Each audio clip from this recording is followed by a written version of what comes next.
Bonsoir mesdames et messieurs, tout le plaisir est pour moi de vous présenter ce 20h. Audience à Koulouba, le président de la République a successivement reçu cet après-midi le président directeur général du groupe ADOA, une entreprise marocaine, et le chef de la délégation de l'Union européenne au Mali. Le premier est venu faire part au président de son projet de construction d'une cimenterie de 3e génération au Mali, et la coopération Mali et Union européenne était au centre des échanges entre Richard Zink et le chef de l'État. Compte rendu d'audience, c'est avec Agali Ad Aguissa.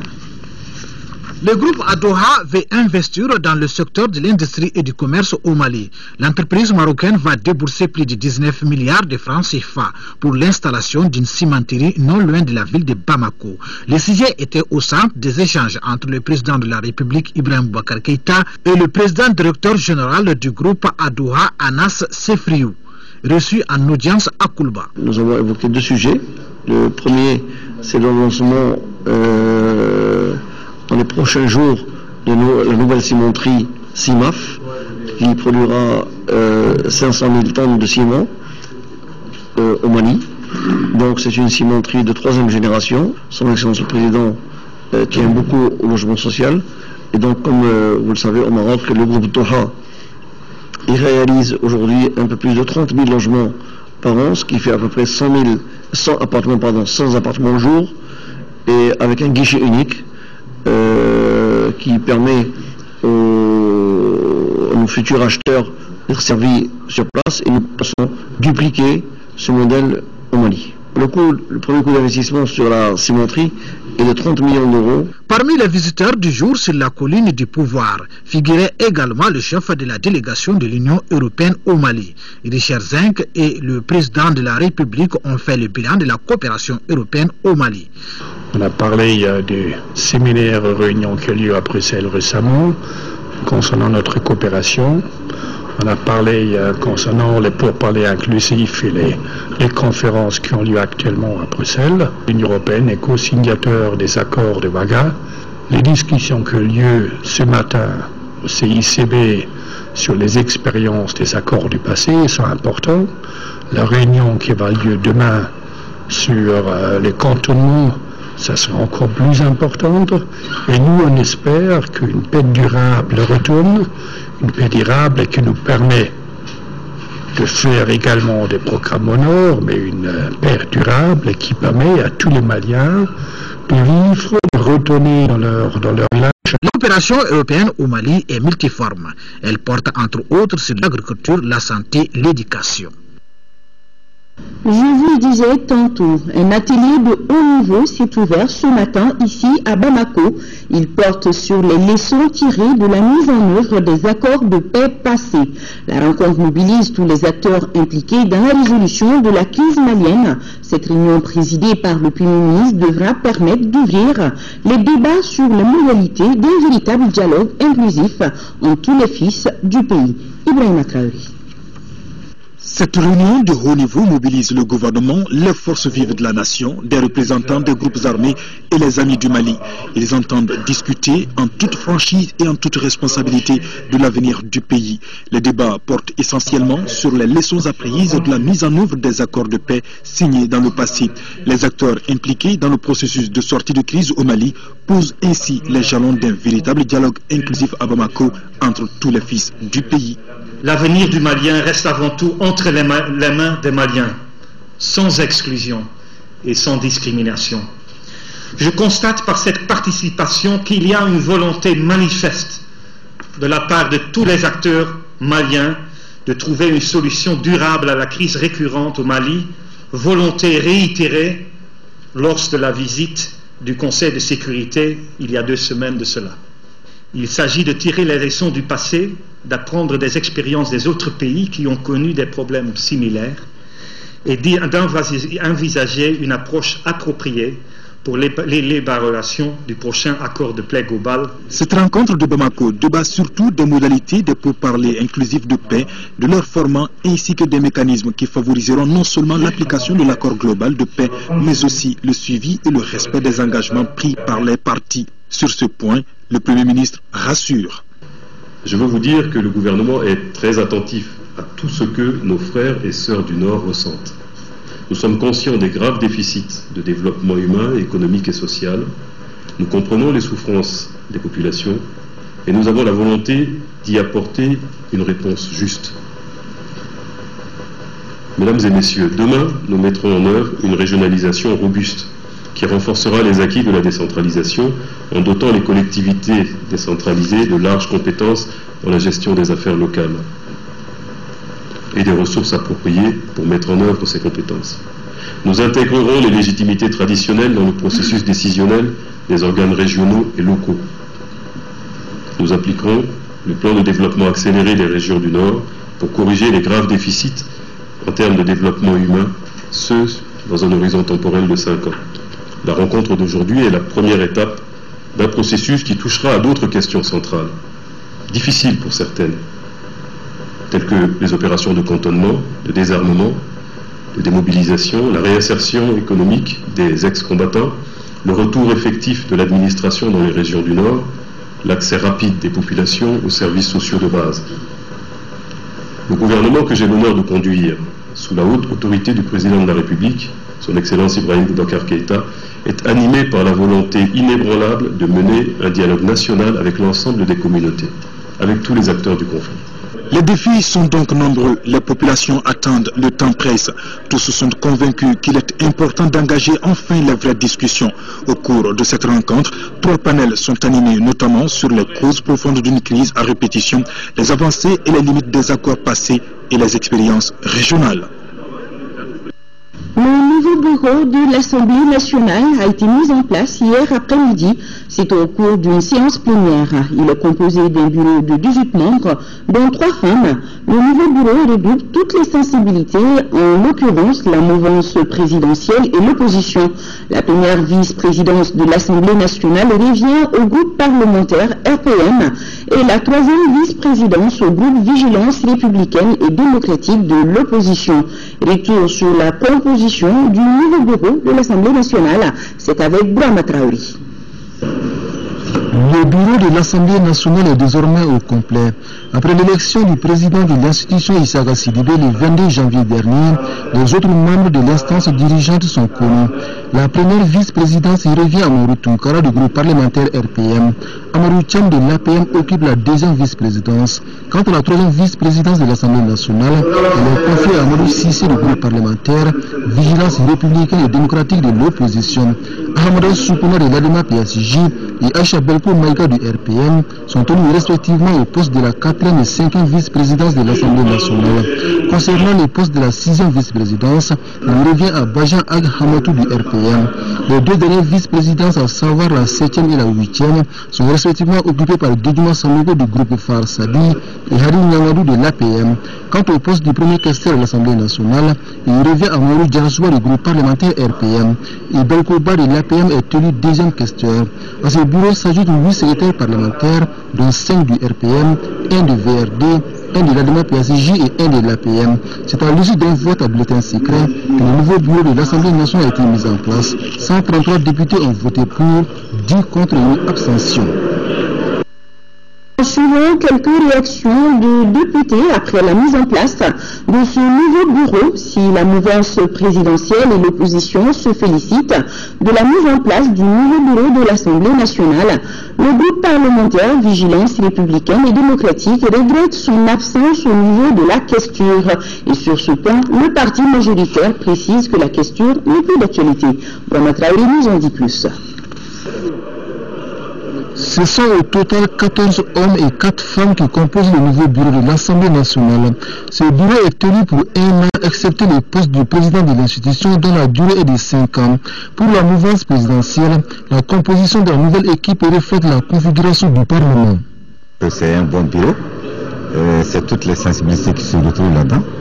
Il faut qu'on soit à la hauteur et nous pensons que nous pouvons être à la hauteur, on le souhaite de tout cœur quand même. Vous avez vu qu'on a mis ce bureau sans problème. Le groupe parlementaire Vigilance républicaine et démocratique salue également la mise en place du nouveau bureau de l'Assemblée nationale. Cependant, l'opposition relève certaines insuffisances, surtout au niveau de la répartition des différents postes.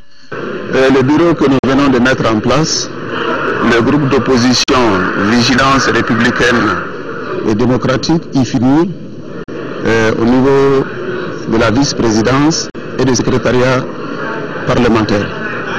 Mais seulement nous avons constaté qu'au niveau de la questure, il était bon que l'opposition également figure. Malheureusement, ça n'a pas été le cas. Je pense que c'est une faiblesse. Pour le parti majoritaire, cette question n'est plus d'actualité pour avoir été largement débattue bien avant la mise en place du bureau. La troisième question demandée par l'opposition serait contraire au règlement intérieur du Parlement. On demandait la troisième question, quelque chose qui n'existe pas chez nous. Nous avons dit oui, on a mis dans les recommandations. Il faut aller voir ailleurs comment ça se passe, comment l'adapter à nos réalités. On est là pour 5 ans, ça peut venir. Si c'est une bonne chose, on l'amène, il n'y a pas de problème. Il y a quelque chose que vous ne l'avez pas connu. Si vous le prenez tout de suite dans le fonctionnement, ça peut poser des problèmes. Ça n'a pas été rejeté, comme les gens le pensent.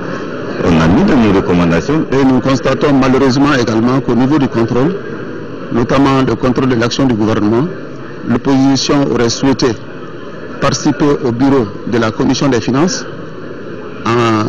avec la majorité pour que ce pan important du contrôle de l'action du gouvernement consacré à l'exécution du budget et à sa préparation, que l'opposition puisse faire toute sa participation et de qualité dans ce contrôle.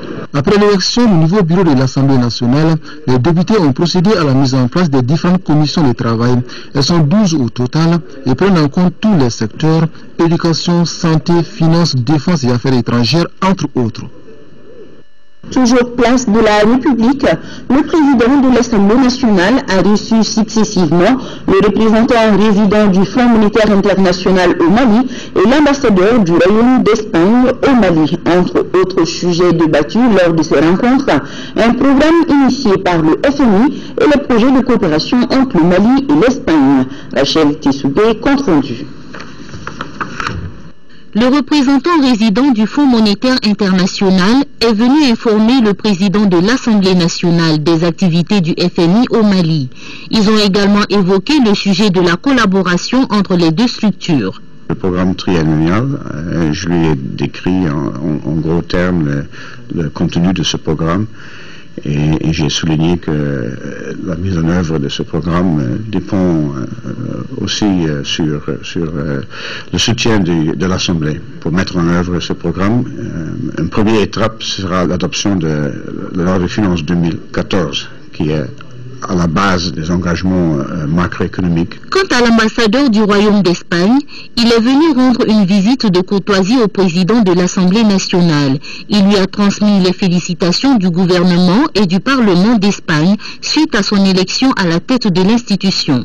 Le président de l'Assemblée nationale m'a transmis les souhaits pour que les grandes équipes de football espagnol puissent ouvrir une école de formation au Mali. Donc, je m'engagerai à transmettre les souhaits du président de l'Assemblée nationale aux autorités espagnoles. On verra ce qu'on peut faire, mais évidemment, je crois que c'est un projet important.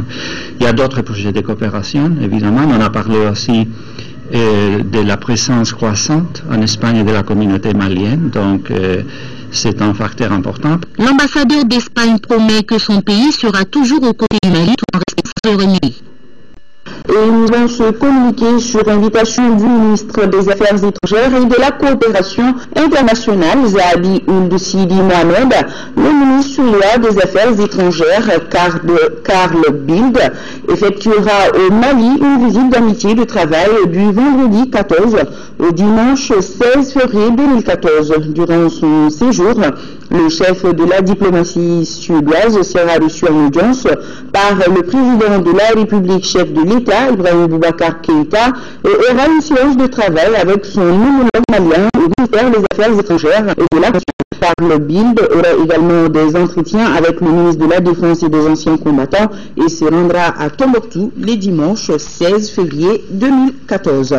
À présent, cette question, pourquoi pas une loi pour gérer les attributions d'exonération? La question est posée par le président du Conseil économique, social et culturel dans le cadre de la 9e session ordinaire de l'institution. Elle s'adressait au ministre délégué chargé du budget, Madani Touré. Ces derniers a présenté une communication sensibilisation relative à l'employabilité des jeunes dans le contexte de la relance de l'économie nationale post-crise. Le compte-rendu de Moïse Traoré. La mise en place d'un fonds d'investissement pour le secteur privé est à l'étude. Dans le même temps, le gouvernement entend développer l'agropole et structurer le monde rural. De même, la transformation et les mines sont des opportunités à saisir. Devant la 9e session ordinaire du Conseil économique, social et culturel, le ministre délégué chargé du budget a présenté une communication sur l'employabilité des jeunes dans le contexte de la relance de l'économie nationale post-crise. Nous avons inscrit sur le budget d'État 2014 la somme de 20 milliards de francs CFA. Dès que l'audit est terminé, aujourd'hui on en a le rapport provisoire, nous puissions commencer donc à payer ces arriérés pour mettre le secteur privé en situation de pouvoir se repositionner. Nous pensons qu'à partir de 2014, nous devons pouvoir recoller à un train de croissance soutenu avec un taux de croissance de 6%. 110% de la population malienne est constituée de jeunes de moins de 25 ans. Il faut que les règles soient bien claires. Il faudrait certainement que le Mali arrive dans les années à venir à légiférer par rapport à cette question. Que les exonérations ne soient pas des facilités accordées à certains, parce que ça amène dans un pays des monopoles de fait. Le secteur informel et les emplois non salariés sont une alternative crédible. C'est le directeur national de l'enseignement technique et professionnel qui le défend. Oumar Maïga a été le deuxième intervenant de la journée. Notez que le ministre du Travail, des Affaires sociales et humanitaires, Amadou Konaté, prend part à Abidjan à la 19e session ordinaire du Conseil des ministres de tutelle de la prévoyance sociale organisée par la conférence interafricaine de prévoyance sociale CIPRES, dont l'ouverture a eu lieu jeudi 13 février 2014 à l'hôtel Ivoire d'Abidjan, et la réunion va s'achever demain 14 février, nous signale Koné Oulematou Diallo depuis Abidjan. Le ministre malien de l'extérieur, Abdraman Silla, poursuit lui aussi sa tournée auprès des Maliens de la diaspora, notamment en Afrique centrale. Après la Guinée équatoriale, où il a été reçu par le président Obiang et son homologue des affaires étrangères, il séjourne actuellement au Gabon avant de se rendre dans les deux Congos et en Angola. Il faut signaler que les Maliens établis en Guinée équatoriale ont fait don de 4 millions de francs CFA pour venir en aide à leurs compatriotes rapatriés de Centrafrique. C'est parti depuis ce matin pour la 14e édition du Forum de Bamako. Et actualité oblige, la situation sécuritaire dans la bande sahélo-sahélienne s'invite dans les débats avec des thèmes sur paix, sécurité et développement. Il s'agira pour les experts venus de tous les continents de faire le diagnostic des crises récurrentes dans le Sahel afin de trouver des solutions durables. Les précisions, c'est avec Mohamed Diarra. Le triptyque paix, sécurité et développement dans la bande sahélo-sahélienne, une équation qui regroupe à Bamako les intellectuels venus des 5 continents. Un thème qui pose une fois de plus l'épineuse question de la conjugation des efforts. Aujourd'hui, compte tenu de l'immensité du Sahel, la région est devenue un no-man's land. C'est pour toutes ces raisons que la 14e édition du Forum de Bamako décide de faire le diagnostic de la situation. Il n'y a pas de paix sans sécurité, mais il n'y a pas de paix non plus sans le développement. Les trois sont liés. Vous voyez, par exemple, si vous voulez investir dans un pays, s'il y a la guerre, les gens qui ont l'argent ne vont pas venir. Donc, ils ont besoin de sécurité. Mais si vous avez la sécurité, lorsque les gens ont faim, il n'y aura pas de sécurité parce que ceux qui ont faim, ils vont se rebeller. Donc, on a besoin de développement pour avoir la sécurité. Tout intérêt de ce forum de dialogue plus large au sein de la société est de définir une vision essentiellement malienne à des défis nationaux, régionaux et globaux. Les Maliens doivent pouvoir exprimer cette vision. Il faut un débat avec toutes les couches de la société. Cette plateforme d'échange et de partage se veut un rempart contre les crises multidimensionnelles dans le Sahel. Ce qui est arrivé au Mali en 2012 est la résultante de la crise libyenne. C'est pourquoi il est plus que jamais impérieux d'aller vers la mutualisation des efforts pour que la paix revienne dans la bande sahélo-sahélienne. La mutualisation des efforts, c'est une nécessité. Je pourrais dire que c'est un impératif. Parce que nous partons du principe que j'ai encore répété ici, qu'aucun pays du Sahel n'est capable de faire face tout seul aux défis de sécurité. N'ayons pas honte de coopérer avec ceux qui sont plus forts que nous. Aujourd'hui, le Mali seul ne pourra rien. On a besoin de la France, on a besoin des États-Unis, on a besoin de l'ONU. Ayons cette modestie et cette humilité de composer avec ses partenaires. Quand on sera fort, on pourra s'en passer.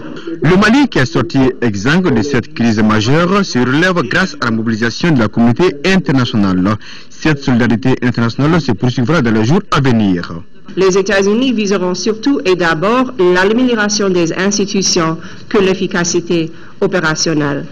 Tout au long de cet exercice, nous allons renforcer les principes fondamentaux de contrôle civil et le respect des droits de l'homme, puisque c'est la preuve d'un renforcement proactif du contrôle civil et de la responsabilité face à des irrégularités qui permettront aux États-Unis d'approfondir à nouveau sa formation directe de fonds et son soutien au fur et à mesure que nous entrons dans le futur. Les stratégies des différentes organisations des Nations Unies seront portées à la connaissance des panélistes. Des communications qui devront guider les pas des organisateurs dans la recherche de la paix et de la stabilité dans la sous-région. Signature entre le gouvernement et l'UNTM cet après-midi de la date de mise en œuvre de la grille consensuelle obtenue lors des conciliations. Cette date est fixée au 1er janvier 2014 sans rappel et le gouvernement s'engage à déposer le document sur le bureau de l'Assemblée nationale.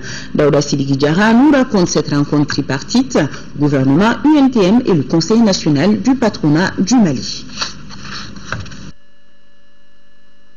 La reprise du dialogue entre l'État et ses partenaires sociaux consacre une ferme volonté des autorités à résoudre les problèmes cruciaux de la nation. C'est là pour le mieux-être de la population. Cette rencontre tripartite permet d'ouvrir les débats autour du procès verbal de conciliation signé le 2 octobre 2011 entre l'État, l'Union nationale des travailleurs du Mali et le Conseil national du patronat du Mali. Nous avons mis en œuvre les instructions du président pour donner un signal au monde du travail, pour leur donner les assurances de l'engagement du gouvernement à prendre en compte leurs préoccupations et leurs attentes.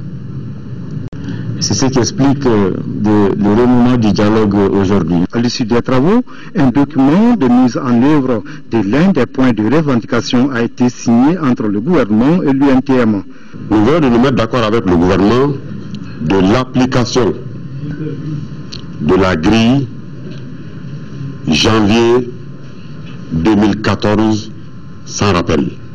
Nous l'avions fait par rapport aux réalités que nous vivions aujourd'hui dans notre pays et à l'attente grandissante que le monde du travail attend de l'application de cette grille salariale. Elle aura pour effet janvier 2014. Le gouvernement s'engage à déposer sur le bureau de l'Assemblée nationale le projet de loi y afférent dans le meilleur délai. Les autres points de revendication de l'UNTM feront l'objet d'un traitement diligent dans le cadre d'une commission tripartite. Nous avons décidé de mettre en place une commission tripartite pour la prise en charge des autres points de revendication. Et puisque les choses s'annoncent bien, nous avons une bonne raison de nous attendre à leur bonne conclusion.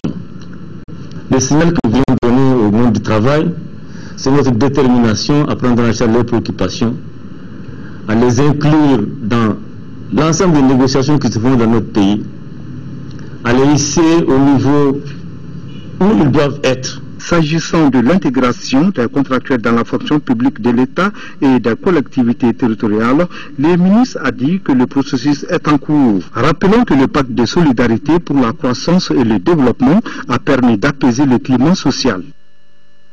Et ce taux de communiqué du gouvernorat du district de Bamako, le gouverneur du district de Bamako constate avec surprise depuis un certain temps l'occupation et la réalisation irrégulière d'infrastructures sur le titre foncier numéro 1414, 6 en commune 5 du district de Bamako. Le gouverneur rappelle que cet espace a été mis par le gouvernement à la disposition de la foire d'exposition de Bamako FEBAC. Par conséquent, il leur est demandé d'arrêter immédiatement les constructions illicites actuellement en cours. Le gouverneur sait pouvoir compter sur l'esprit civique et patriotique de tous. Le rapport final de la mission d'observation électorale de l'Union européenne sur les élections législatives des 24 novembre et 15 décembre 2013 a été présenté ce matin lors d'une conférence de presse ici à Bamako. Malgré quelques insuffisances à corriger, les législatives ont été une réussite selon les observateurs européens. Le compte-rendu de la conférence est avec Daisy Soko. Transparence, sincérité et légitimité incontestable, ce sont les mots que Maria Espinosa, chef adjointe de la mission d'observation électorale de l'Union européenne, a utilisés pour qualifier la réussite des élections législatives 2013 au Mali. Un indéniable succès, dira-t-elle, visiblement satisfaite de cette mission. Pour rappel, l'Union européenne avait déployé une mission d'observation des législatives pendant les 2 tours.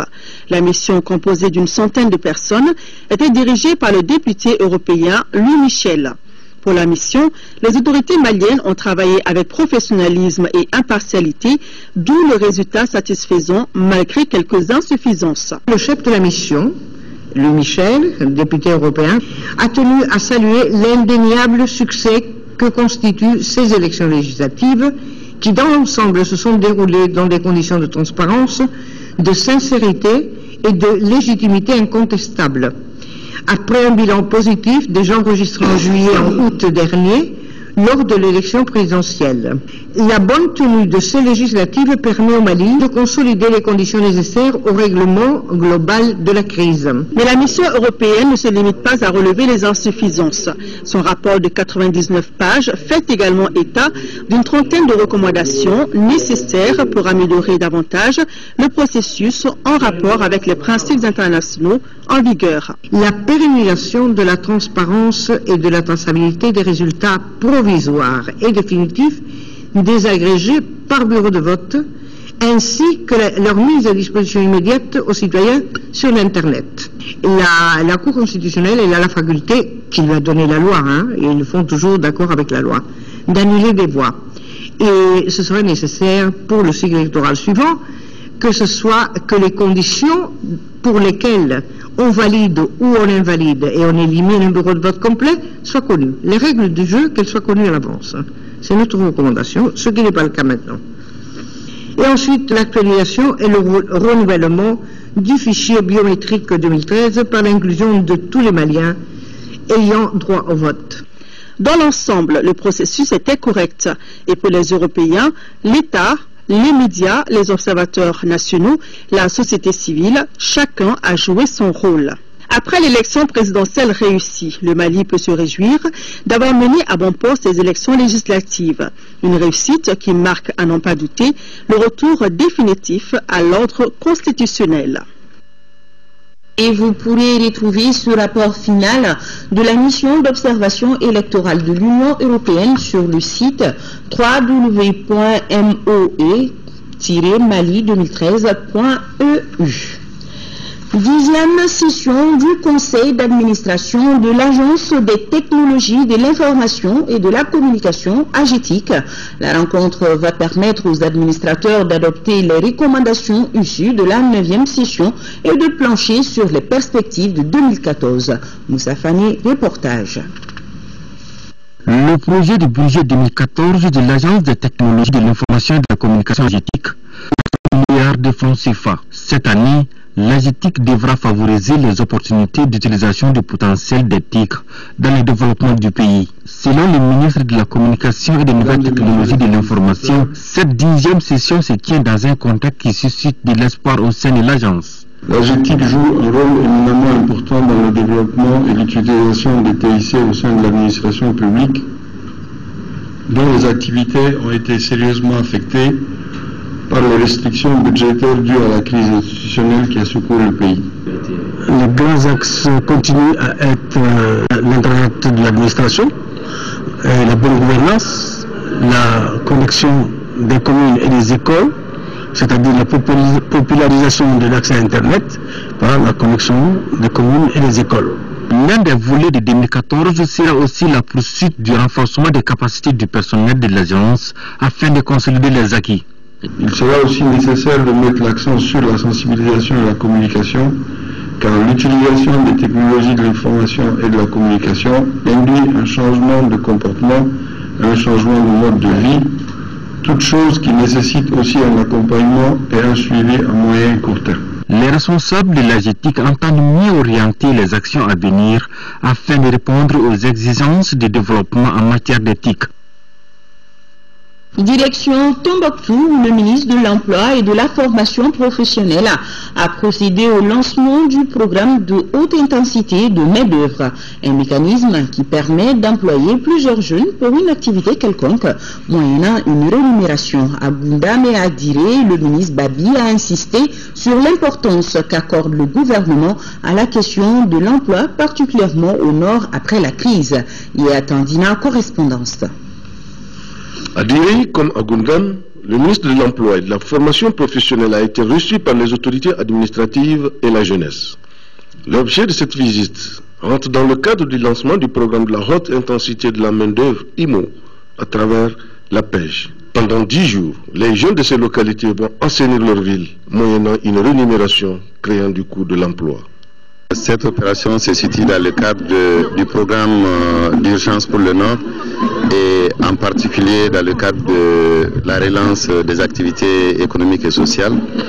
Le président de la République, son Excellence Ibrahim Boubacar Keïta, a souhaité remettre très rapidement au travail les jeunes et les femmes qui sont revenus au niveau des régions du Nord.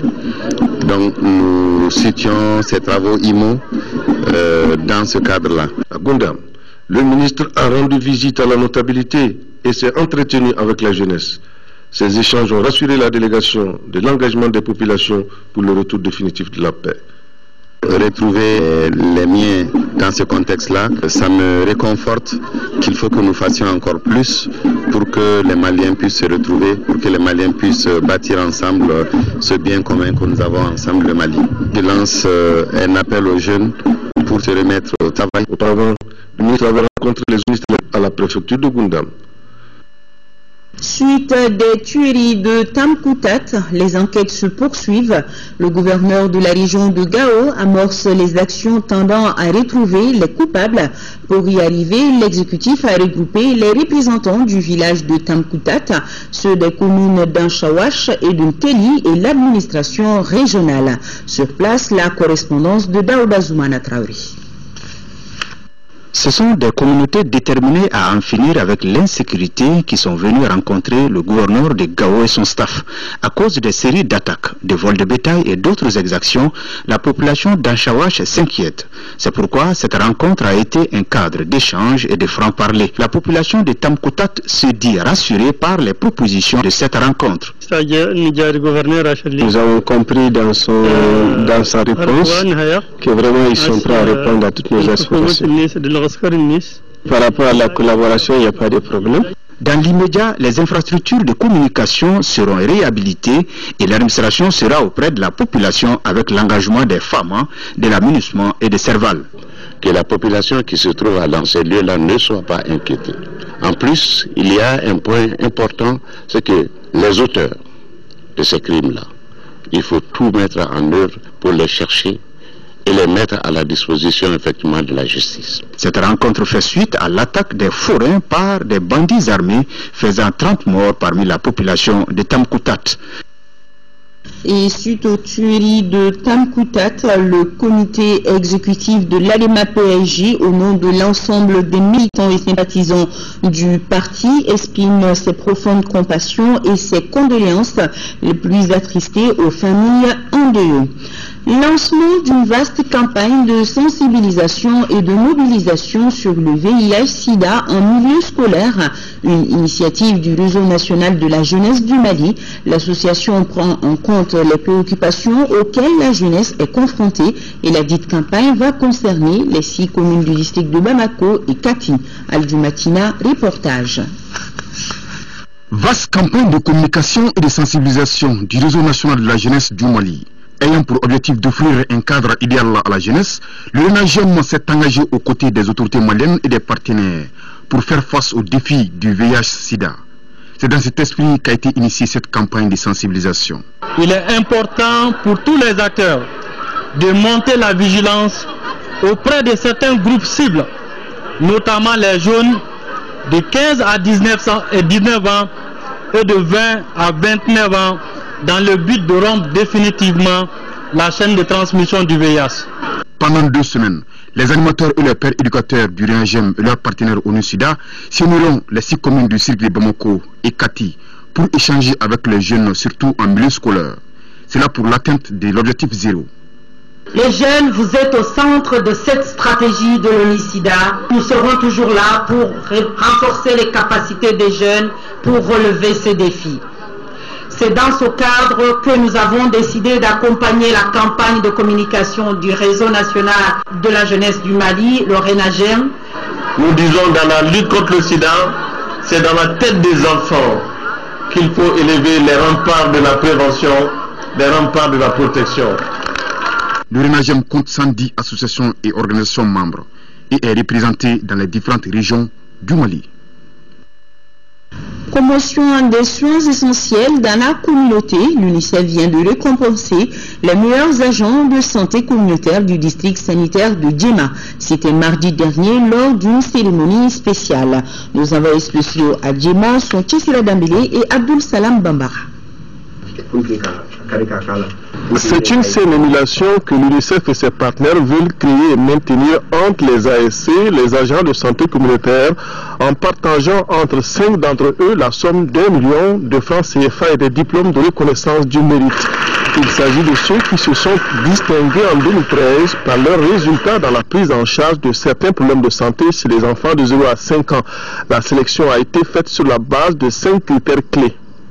La prise en charge de maladies diarrhéiques, la prise en charge du paludisme chez les enfants, la prise en charge de la pneumonie chez les enfants, l'apport des ASC en matière de communication, de sensibilisation, et puis la disponibilité des ASC sur leur site de travail. Dans le district sanitaire de Djema, le premier prix est revenu à Sogomouri Keita. L'ASC de Toudouboli empoche 500 000 francs CFA devant les ASC de Djoba classés 2e et ceux de Gori, de Sirakoro et de Bougoudéré Nyandé. L'initiative de l'UNICEF et de ses partenaires est une recommandation issue d'une enquête qui avait décelé des obstacles à l'atteinte de meilleurs indicateurs santé par les agents de santé communautaire. Ceci constitue aujourd'hui un maillon clé dans la lutte contre la mortalité néonatale et infantile au Mali. Les agents de santé existants ne peuvent pas eux seuls couvrir de façon adéquate toute la population sur le territoire national. Pour atteindre les objectifs du millénaire pour le développement relatifs à la santé, il est paru donc important de renforcer les interventions classiques des centres de santé communautaires en les rapprochant davantage de la communauté.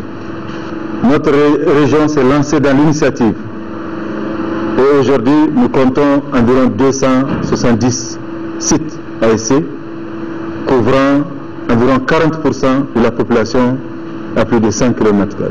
Les ASC sont ces agents grâce auxquels l'accessibilité géographique et financière aux soins de santé est renforcée en faveur des enfants de 0 à 5 ans. Et nous avons ce communiqué de presse du gouvernement qui vient de nous parvenir. Le gouvernement du Mali informe l'opinion publique nationale et internationale que ce jour 13 février 2014, dans le cadre de l'affaire ministère public contre le général Amadou Aya Sanogo et autres poursuivis pour enlèvement de personnes, assassinat et complicité de ces infractions prévues et réprimées par les articles 24, 25, 199 et 240 du Code pénal, le juge d'instruction du 2e cabinet du tribunal de première instance de la commune 3 du district de Bamako a inculpé et placé sous mandat de dépôt le général Yamoussa Kamara, ex-ministre de la Défense. Le fait qui lui est reproché est la complicité d'assassinat. L'information judiciaire se poursuit en vue de situer toutes les responsabilités responsabilité dans cette affaire. L'opinion sera informée en temps utile des développements ultérieurs qui vont en découler. Première session du cadre d'échange du programme formation-insertion dans le bassin du Niger Fibani au centre des travaux, l'état d'avancement des activités 2013 et les perspectives de 2014. Nando Dambélé, les détails. Dans son chronogramme d'activité, le programme formation-insertion dans le bassin du Niger Fibani prévoit 2 sessions du cadre d'échange par an. Celle d'aujourd'hui est la première de l'année 2014. Le cadre est un espace qui nous permet de suivre, d'être informés sur les activités en cours et les activités planifiées pour l'année 2014. C'est un programme qui suscite des besoins de formation des producteurs et c'est des besoins aigus, des besoins précis. Alors que dans le paysage actuel de la formation en milieu rural, l'offre de formation n'est pas adéquate à ce type de besoins. Il s'agit donc au cours des travaux d'informer les participants sur l'état d'avancement du programme et d'échanger avec eux sur les questionnements liés aux orientations stratégiques du programme. Le programme Fibani vise l'augmentation des revenus des producteurs et des productrices agricoles et ruraux.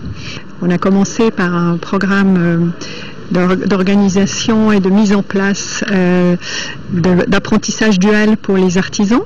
Et par la suite, on a diversifié nos secteurs d'intervention, diversifié aussi nos partenaires financiers. Tout concourt à faciliter la communication entre les 2 régions zones d'intervention du programme Fibani que sont Koulikoro et Ségou. Ainsi, les participants à cette première session ont passé au pays fin la note sur le cadre d'échange sur Fibani, l'état d'avancement du programme bilan d'activité 2013, le programme annuel 2014 et les questions diverses. Renforcer les capacités des acteurs, proposer des axes d'intervention et dégager la spécificité de l'agriculture villageoise, telles sont les nouvelles tâches des administrateurs du projet de développement de l'agriculture au Mali, PEDAM. Des ambitions qui nécessitent un budget prévisionnel de plus de 4 milliards de francs CFA. L'examen de ces tâches est au centre de la 12e session du comité de surveillance du projet. Retrouvons Nando Dambéli. Lancé en 1999, le projet de développement de l'agriculture au Mali PEDAM est aujourd'hui à la croisée des chemins. C'est pourquoi cette 12e session du comité de surveillance est placée sous le signe de la relance. L'agriculture aujourd'hui est une activité qui rapporte. Dans ce cadre, alors il faut reconnaître que beaucoup d'agriculteurs l'ont compris et les investissements sont là et ils se consolident. Malgré les difficultés consécutives à l'arrêt du financement extérieur de la BADEA, le PEDAM maintient ses acquis encore fragiles grâce aux ressources mises à sa disposition par le budget spécial d'investissement. Les effectifs de volailles sont actuellement estimés à plus de 36 millions de sujets. En raison de l'ensemble de ces facteurs, le développement de la filière avicole apparaît comme l'une des meilleures options stratégiques pour lutter contre la pauvreté et contribuer de façon certaine à réaliser efficacement les objectifs de la politique nationale de sécurité alimentaire et nutritionnelle. Pour un meilleur démarrage de la 2e phase du projet, les administrateurs doivent passer au pays fin le procès verbal de la 11e session, l'état d'exécution des recommandations, le programme d'activité 2014 et le budget y afférent, lequel est estimé à plus de 4 milliards de francs CFA. À Sikasso, la société Sudagrit a tenu hier son assemblée générale annuelle au centre des échanges, le bilan des activités de la campagne écoulée et les perspectives pour 2014. De Sikasso, la correspondance de Daouda Diakité. Quand on vous dit le 14 février, ça vous dit quoi? La Sainte-Valentin ou bien les Saint-Valentin, je ne sais pas comment on le dit comme ça. La Saint-Valentin, c'est la fête des amoureux. La Saint-Valentin est fêtée tous les ans le 14 février et c'est l'occasion de faire un clin d'œil à la personne qui partage votre vie et vous supporte au quotidien, d'où son nom, la fête des amoureux. Souvent accusée d'être une fête de blanc, la Saint-Valentin est loin de faire l'unanimité parmi les couples maliens. Au Mali, ici, vraiment, c'est un problème. Nos coutumes ne demandent pas cela, quoi. Pour moi, les Saint-Valentin, quand même, c'est pour les Français, pas pour nous, les Africains. Les jeunes s'énervent devant, donc il faut l'accepter comme tel. Donc c'est pour cela, bon, je ne condamne pas, hein, mais c'est leur période et puis il faut l'accepter. Mais je pense que ce n'est pas tellement adapté à notre culture. En tout cas, pour certains couples, la Saint-Valentin parvient à symboliser la fête de l'amour par excellence. Pour eux, pas question de négliger le 14 février. Et chaque année, moi et ma petite copine, on s'offre des cadeaux pour symboliser notre amour. Une soirée qu'on doit passer avec sa bien-aimée. Que faire pour la Saint-Valentin? Quel cadeau offrir à sa moitié? Chaque année, c'est le même casse-tête. Même un bien manger, ça ira. Moi, je suis malingé, bon, c'est ça que nous connaissons. Et la question de cadeau est souvent très délicate, surtout du côté des Valentines. Préfère-t-elle un gros cadeau ou juste une petite attention? Juste une petite attention. Qu'il me montre encore et toujours qu'il m'aime et qu'il tient toujours à moi. Si ton homme te montre qu'il t'aime, et je pense que c'est l'essentiel au fait. En tout cas, pour les femmes, le 14 février est une date à ne pas oublier pour éviter le drame dans le couple. Alors messieurs, à bon entendeur, salut. Voilà, merci Khadija Toukouni. C'était là le dossier de la rédaction. Demain, c'est donc le 14 février, une date connue de tous les amoureux. Elle est communément appelée la Saint-Valentin. Occasion pour les amants d'échanger des mots doux et des cadeaux comme preuve d'amour ou tout simplement de se rappeler l'un l'autre l'importance d'un couple. Chez nous au Mali, quel regard nous portons sur ce jour? C'était donc avec Khadija Toukouni. Et nous repartons à Sikasso. La société Sudagri a tenu hier son assemblée générale annuelle. Au centre des échanges, le bilan des activités de la campagne écoulée et les perspectives pour 2014. Et nous retrouvons la correspondance de Daouda Djakiti. Au cours de cette assemblée générale annuelle de la société Sudagri, les participants essentiellement producteurs de diatrophare, de soja et partenaires techniques et financiers devront se pencher sur le bilan des activités de 2012-2013 afin de jeter les bases pour 2014. La culture du soja est en plein développement. Nous investissons moins de moyens dans la promotion puisque l'action que nous avons engagée est en train de faire tache d'huile. Pour ce qui concerne la culture du soja, les difficultés rencontrées se rapportent essentiellement à la technique de semis et à la technique de récolte et de battage. Pour 2014, la société envisage de renforcer les acquis et améliorer la productivité. Nos deux cultures essentielles sont des cultures non directement alimentaires. Elles ne peuvent pas être consommées directement. Leur véritable problème est de produire suffisamment pour se nourrir toute l'année. Et cette préoccupation est prise en compte. Et plus vite nous allons la satisfaire, plus rapidement se fera le développement des cultures industrielles que nous sommes en train de promouvoir. L'intensification de la culture du yatropa, du pouguer, du sésame et du soja en zone sud du Mali répond parfaitement au souci de la sainteté de fournir aux producteurs la possibilité de diversifier leur culture et partant leurs revenus. C'est donc tout naturellement que nous appuierons toute initiative allant dans ce sens. Rappelons que la société Sudagri est une société de droit privé malien dédiée à la promotion de l'agro-industrie à travers le diatrophare et le soja. Et ce rendez-vous à retenir tout à l'heure à 21h15, vous pourrez suivre une interview exclusive du président de la République, Ibrahim Boubacar Keïta. C'est une coproduction ORTM et la chaîne 2M du Maroc. L'interview sera diffusée sur les deux chaînes à 21h15. Sport football, c'est demain vendredi que le club olympique de Bamako, COB, reçoit les Libyens d'Al-Ali au stade Modibo Keïta. À l'aller, les deux formations avaient fait match nul un peu partout. Pour ce match retour, l'entraîneur Sekou Sek et ses poulains comptent relever le défi à la maison. Voyons avec Abdul Karim Kaba comment les Olympiens ont préparé ce match. Après le nul de 1-1 obtenu lors du match aller à Tunis contre le Libyen d'Ali, le club olympique de Bamako entend se qualifier à la maison pour le tour suivant. Pour cela, la motivation, l'engagement et le désir d'aller plus loin dans cette compétition galvanisent les Olympiens. On va tout faire pour garder le score et chercher à marquer en premier avant de défendre le reste de la rencontre. Tout le monde est motivé, on a l'impression que tout le monde veut qu'on gagne. Ouais, donc on va tout faire pour se qualifier pour le deuxième tour.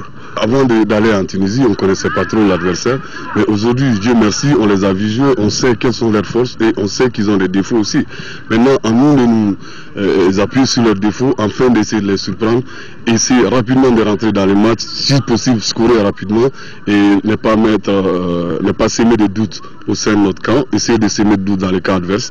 Donc je pense que comme tu l'as vu un peu bien, je suis en train de travailler dans ce sens, essayer de faire un peu le pressing, travailler un peu le pressing et avoir le monopole du ballon aussi. Même si le match nul à l'extérieur paraît un résultat piège, les dirigeants fondent beaucoup d'espoir malgré la jeunesse de l'équipe. Face à Ali de Tripoli pour le retour, les Verts du COB ont les moyens de leur ambition. Nous avons demandé aux joueurs de rester mobilisés afin de ne pas perdre en concentration. Donc nous les avons tenu le bon discours, je pense, et je pense qu'ils sont prêts eux-mêmes à frapper un grand coup. Parce que ce premier tour nous ouvrira la porte à un second tour. Et si on veut aller loin, ce qui est le cas cette année, c'est notre objectif majeur. Et il faut qu'on gagne ce match retour. Pour la rencontre Sobé-Ali de Tripoli, au compte du match retour des préliminaires de la Coupe de la Confédération, l'apport du 12e homme du stade Modibo Keïta sera déterminant. Le match est prévu ce vendredi à partir de 16h30, une partie qui sera dirigée par des arbitres guinéens. Bonne chance au poulain de Sikou Sek. Ce journal est terminé.